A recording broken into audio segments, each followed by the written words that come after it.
স্বর্গই আমাদের কাছে কোনো গ্রহণীয় নয়, স্বর্গ আমাদের আরাধ্য নয়। স্বর্গ আমাদের ভবিষ্যৎকে ভাবনা করলে চলবে না। অনেকেই বলে না যে মরলে স্বর্গে যাব, স্বর্গের কামনা করে। বাবা মা মরে গেলেও স্বর্গের কামনা করে।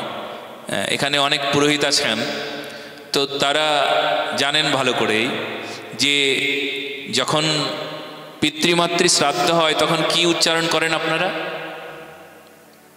স্বর্গলোক কাম, এরম বলেন না? কি ঠাকুর মশাই? স্বর্গলোক কাম, স্ত্রী হলে কামা, স্বর্গলোক কাম মদমানত্ব। বেচারা যতগুলো তিল দেয়, এতান তিলান সমসংখ্যক বর্ষাবচ্ছিন্ন স্বর্গলোক মদমানত্ব কাম। হায় রে, বলে যতগুলো তিল দিয়েছি তত বছর যেন আমি স্বর্গে অবস্থান করতে পারি। কি লালসা স্বর্গের জন্য! বিশ্বাস করুন, আপনি ভালো করে জেনে নিন, একদম পরিষ্কার হয়ে যান। স্বর্গ আমাদের কাম্য নয়,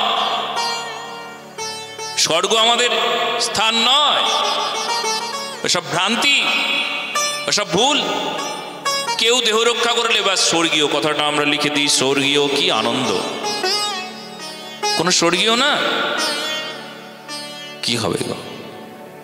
পরানো ছাড়িব যবে বৃন্দাবন কুঞ্জে, চরণেতে দিও সেবা মঞ্জুরি মঞ্চে। কি গো, কোথায় জায়গা? বৃন্দাবন, নিত্যলীলা।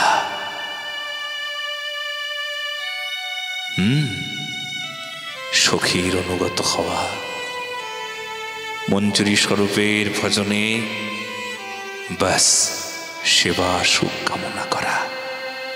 বৃন্দাবন, স্বর্গ না। স্বর্গ কিসের জন্য? স্বর্গ তো কখনো কোনো সময় স্বর্গের কামনা যদি কেউ করলো, সে জানে না।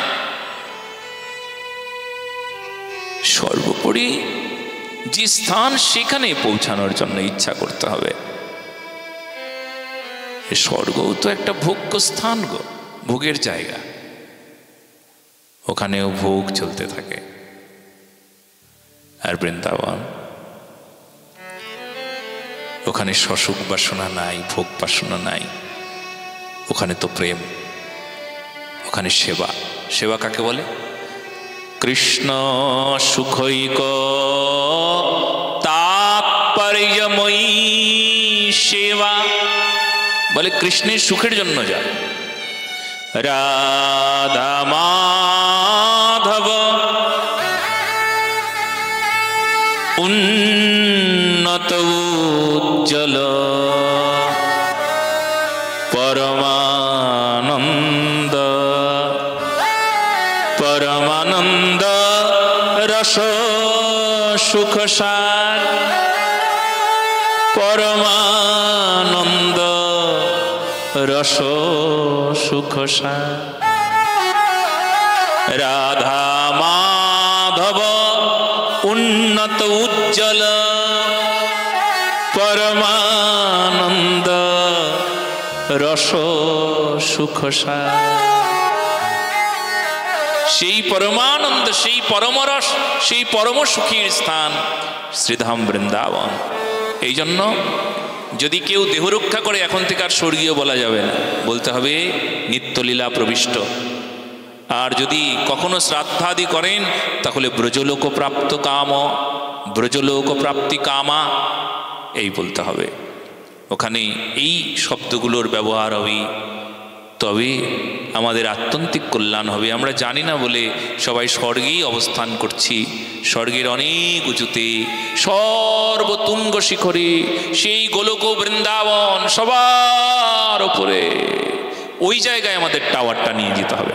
ওই টাওয়ার এইটুকু এইখানে পর্যন্ত টাওয়ার দিলে চলবে না। টাওয়ারটা কেবলমাত্র স্বর্গ পর্যন্ত রইল, তার উপরে টাওয়ার যেতে হবে।